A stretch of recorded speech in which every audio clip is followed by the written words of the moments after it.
Hi hello welcome to my channel. మనం ఈ మధ్య రామాయణం గురించిన కొన్ని విశేషాలు సంఘటనలు చెప్పుకుంటున్నాం కదా.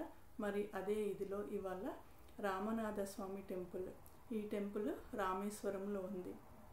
సో ఈ గుడి విశేషాలు అలాగే ఈ గుడి వెనకాల ఉన్న చరిత్ర మనము తెలుసుకుందాం. అయితే ఈ గుడిని పాండ్యరాజులు చక్కగా డెవలప్ చేశారు. ఇక్కడ ఉన్న కారిడారు మరి ఇండియన్ టెంపుల్స్ అన్నిట్లో కన్నా బిగ్గెస్ట్ కారిడార్ అని చెప్పుకుంటారు. అలాగే ఇక్కడ ఇంపార్టెంట్ థింగ్ ఏంటంటే రెండు లింగాలకి పూజలు చేయబడతాయి. ఒకటి రామలింగం, ఇంకోటి విశ్వలింగం. ఆ కథ ఏంటో మనం తెలుసుకుందాము నెక్స్ట్. తర్వాత నెక్స్ట్ విశేషం ఏంటంటే, మరి ఇది సముద్ర తీరాన ఉంది కదా రామేశ్వరము, రామనాథ స్వామి టెంపుల్. అప్పుడు మరి ఇక్కడ 22 వెల్స్ ఉన్నాయి, మంచినీటి వెల్స్. సో అవేంటో వాటి విశిష్టత ఏంటో మనము నెక్స్ట్ స్టోరీలో తెలుసుకుందాము. అయితే యుద్ధకాండ రామాయణం ప్రకారము మరి రాముల వారు సీతాదేవి అందరూ వెనక్కి అయోధ్యకి వెళ్తున్నప్పుడు రాముల వారు సీతాదేవితో చెప్తారట, ఈ ప్రదేశంలో నాకు శివలింగం ప్రతిష్ఠించి నేను పూజ చేయాలి అని నాకు కల వచ్చింది, నేను రామసేతు ఇంకా కట్టక ముందు అని అంటాడు సీతతో. సో అదనమాట ఒక స్టోరీ. సో ఈ స్థలం చాలా ప్రాశస్తమైనది అని అంటాడు. సో నెక్స్ట్ ఏంటంటే, శివపురాణంలో కథ ఏంటంటే, మరి ఎప్పుడైతే మరి వానర సైన్యంతో ఈ రామేశ్వరం చేరుకుంటారో శ్రీరాముల వారికి మరి అక్కడ శివలింగం ఇసుకతో చేసి అక్కడ మరి పూజలు చేసి మంత్రాలు జపించి మరి చేసేప్పటికీ శివుడు ప్రత్యక్షమయ్యి మరి ఇక్కడ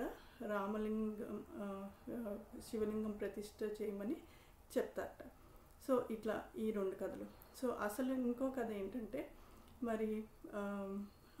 మరి రావణాసురుడు సంహారం చేసిన తర్వాత బ్రహ్మహత్య పాతకం చుట్టుకుంటుంది కదా అందరికీ కూడా.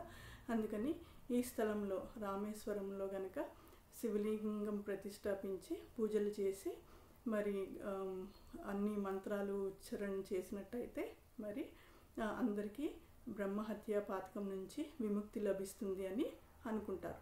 సో అలా అనుకుని ఆంజనేయ స్వామిని హిమాలయాలకు వెళ్ళి శివుడి ఆత్మలింగం తెమ్మని చెప్తారు. అయితే శుభగడియలు మించిపోతూ ఉండటంతో సీతాదేవి విసుకతో మరి శివలింగం చేస్తుంది.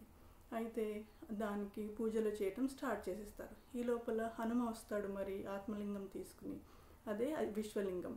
అయితే హనుమ చాలా డిసప్పాయింట్ అవుతాడు, ఉదాసీనుడు అవుతాడు. నా కోసం ఎదురు చూడలేదు మీరందరూ అంటే, లేదు ఈ విశ్వలింగానికి పూజ చేసిన తర్వాతే రామలింగానికి పూజ చేయాలి అని ఆంజనేయ స్వామికి వరం ఇస్తాడనమాట. ప్రాశస్త్యము విశ్వలింగానికి ముందర ఉంటుంది, తర్వాత రామలింగానికి అని చెప్తారు. సో ఇవ్వండి కథలు. అయితే మరి ఈ శివలింగానికి అర్చన చేయటానికి మరి అక్కడంతా సముద్ర తీరం కదా, అందుకని రాముడు 22 బావులు అక్కడ సృష్టించాడట తన బాణాలతో. రాముడికి 22 బాణాలు ఉంటాయట. సో అట్లా 22 బావులు అక్కడ తయారయ్యేట్టు శ్రీరాముల వారు చేశారట. సో అది విశిష్టత.